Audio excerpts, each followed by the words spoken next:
Nararamdaman ko buhay pa anak ko! Pwes, tantanan mo ako! Wala akong pakialam sa sinasabi mo anak mo. Ang alam ko lang, yung bata kay Yvette, patay na! Halika na, umisa tayo dito. Halika na.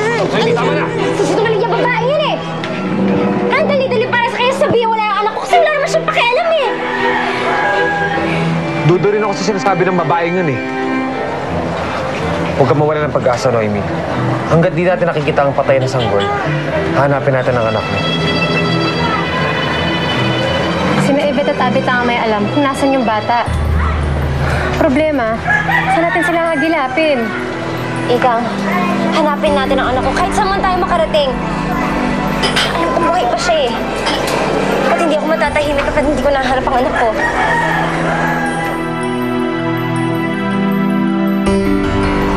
Nagpaalam na ako kay ma'am. Pumayag na siya. Pero sabi niya, kailangan ko daw tapusin ang 2 linggo dito. Ikaw bahala. Nagpaalam ka na ba kay Arman? Para saan pa? Abay, para makipaglinawan. Sally, pinabayaan ka niya nung nakulong ka.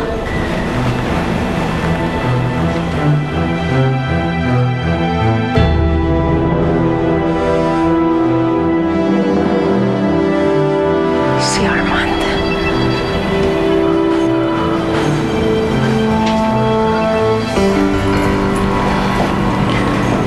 Sally?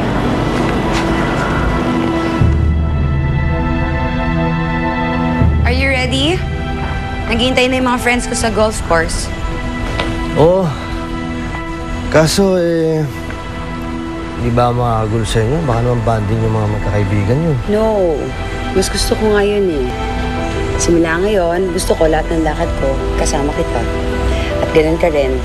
From now on, you're not going anywhere without me. O diba ang sweet ko? Let's go.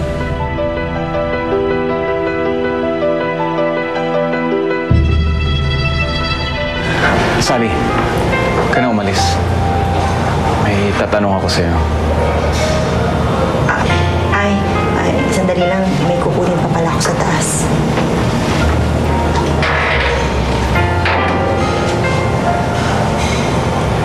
Nakalaya ka na pala. Naawa din ng Diyos. Yun din ang gusto kong mangyari. Makalaya ka na sa kulungan. Para pagbagong buhay. Kaya pala iniwan mo ako sa kulungan ng 20 taon. Sally, nagkasakit ako.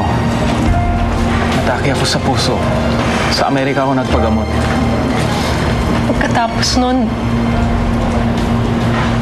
pinadalan mo ko ng annulment papers para pirmahan ko. Naiintindihan mo naman kung bakit. Diba? Oo. Sino ba naman ang hindi kahihiya ang asawang napasok sa kulungan? Alam kong malaking kahiyan nung napasok ako doon. Kaya, naiintindihan kita. Kung ganun, anong ginagawa mo dito? I mean, bakit dito mo napag-isipang pumasok sa kumpanya ko? Nagkataon lang. Nagulat din ako. Pero huwag kang mag-alala. Hindi na ako magtatagal dito eh. Aalis na rin ako. Don't get me wrong, Sally. Gusto rin kitang tulungan. Pero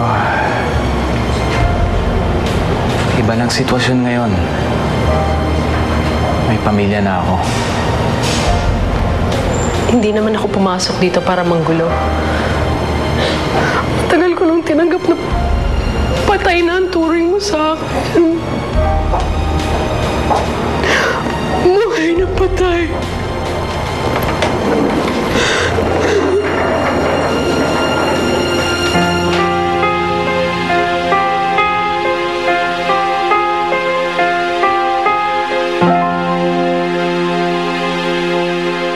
Yvette at Abet tatalo ng pangalan. Pag may balita na kayo tungkol sa kanila, pakisabihin naman kami agad, oh. Walang problema, pare. Salamat. Alvin, I'll do everything I can. Kakausapin kong mga tao ko, ha? Just to help you and a friend. Salamat, bro. Thank you.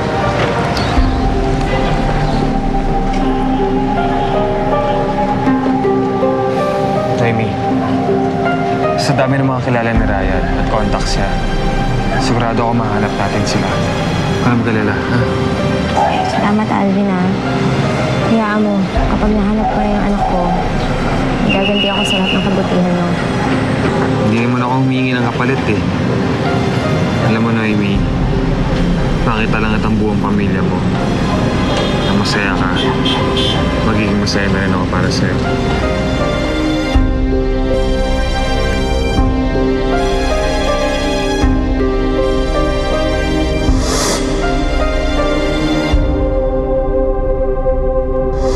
Alright, thank you and we look forward to doing business with you.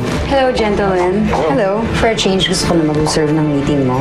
Simple lang ang pinapagawa ko sa'yo. Gusto kong alamin mo kung nasan si Noemi at kung ano ang ginagawa niya. Oh, kamusta yung paghahanap niyo kay Yvette? Anong ginagawa ninyo dyan? Nasurpresa naman ako sa'yo. Ayoko na kung sana magkita pa tayo. Pero alam mo kung nasa ng anak ko. Kaya tinitibayan ko sikmura ko. Sabihin mo, nasa ng anak ko?